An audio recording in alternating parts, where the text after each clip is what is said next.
Һаумыһығыҙ, эфирҙа яңылыҡтар, студияла Фәруәз Рафиҡов. Йылы ҡоро һәм эҫе килеүгә ҡарамаҫтан, баҫыуҙарҙа яҙын сәскән игендәр өлгөрҙө. Әлбиттә, уңыш мул түгел, шулай ҙа ураҡ ваҡытын берәү ҙә кисектермәне. Беҙҙең коллегалар төшөргән эштәрҙе ҡарағыҙ. Ҡоланбаев крәҫтиән фермер хужалығы баҫыуҙарында урып-йыйып эштәре ҡыҙыу бара. Яҙҙан ҡыҙҙырған ҡояш әле лә нурҙарын йәлләмәгәнлектән, бында ураҡҡа башҡа йылдарҙан айырмалы рәүештә август башында уҡ төшкәндәр. Хужалыҡ баҫыуҙарының 800 гектар майҙанына иген культуралы сәселгән. Шуның 350 гектарын бойҙай, 250 гектарын арпа, 200 гектарын һоло биләй.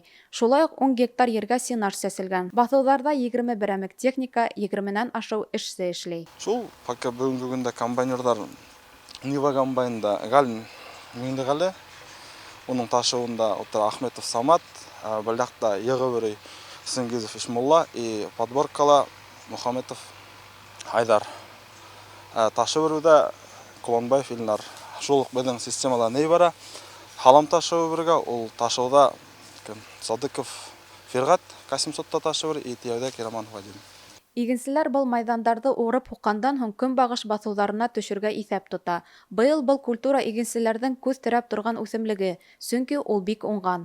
Баҫыуҙарҙан йыйылған бойҙай, һоло, арпа, башҡа иген культуралары Урал аръяғы элеваторҙары ҡураларына оҙатыла. Эшселәр ҡоролоҡҡа ҡарамай үҫтергән игендең бер бөртөгөн дә юғалтмаҫҡа тырыша. Ни тиһәң дә йәйҙең бер көнө йылды туйҙыра. Дилбәр Солтангилдина, Гөлдар Ҡадаева, Фәруәз Рафиҡов, Радмир Иҫәнсурин, яңылыҡтар өсөн. Сибай ҡалаһында икенсе сеймал ҡабул итеү пункты асылғандан бирле күптәре субсар менән дә аҡса эшләп булыуға инанды. Киләһе аҙмыбыҙ ошо хаҡта. Макулатура булып ҡатырға һәм ҡағыҙ ғына түгел, бөтә төр моҡсайҙар, әйбер тыштары, аяҡ кейеме ҡумталары ла иҫәпләнә. Ҡағыҙ ҡалдыҡтарын йыйыу экологик йәһәттән отошло булһа, һуңғы арала күптәргә килем алыу сараһы ла булып тора. Шуныһы ҡыуаныслы, хәҙерге көндә ҡалабыҙҙа икенсел сеймалды ойошмаларҙа тапшырыуҙа әүәҫләнеп алды. Мы, получается, работаем с организациями и ПЭшками. Беҙ ябай халыҡ менән генә түгел, шәхси эшҡыуарҙар, юридик берәмектәр менән тығыҙ эшләйбеҙ. Сеймал ҡабул итеү пунктына һәр кем ҡағыҙ ҡалдыҡтары йыйып алып килә ала.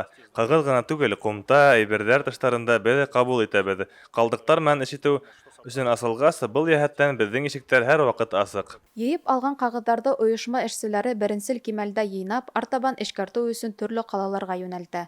Мәҫәлән, Ҡатырға, Учалыға оҙатыла, ҡағыҙ Силәбегә китә, ә бына пленканы компания урында үҙаллы эшкәртә. Мы находимся по адресу Белова 3/1. Беҙҙең пункт Белов урамы 3, кәсер 1 адресында урынлашҡан. Ҡалдыҡтарҙы көн һайын иртәнге 9 сәғәттән киске 6-ға тиклем тапшырырға мөмкин. Макулатураны эшкәртеү ҡатмарлы, шул уҡ ваҡытта файҙалы эш. Был процесс тупраҡ һәм һауаның бысраныу коэффициентын кәметә. Икенсе сеймалды йыйып тапшырыусылар тәбиғәтте субсарттан таҙартып ҡына ҡалмай, йылдар буйы серемәй, таралҡалмай ятҡан ҡый-һайҙан да ҡотолдора.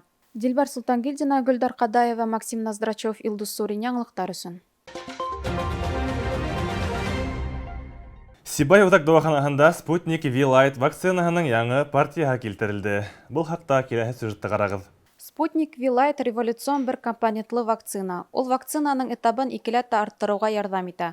Уның өҫтөнлөгө тап шунда: вакцина быға тиклем яһалған прививканың 2 этабын берләштерә. Шуға ла бер мәртәбә генә һалына. Эффектлылығы ла 2 тапҡыр яһалған уколдарҙан юғары.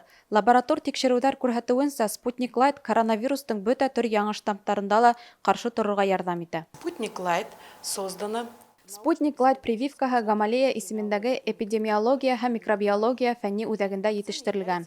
Вакцина векторлы булып иҫәпләнә. Ул рекомбинант аденовирус миҡдары нигеҙендә булдырылған.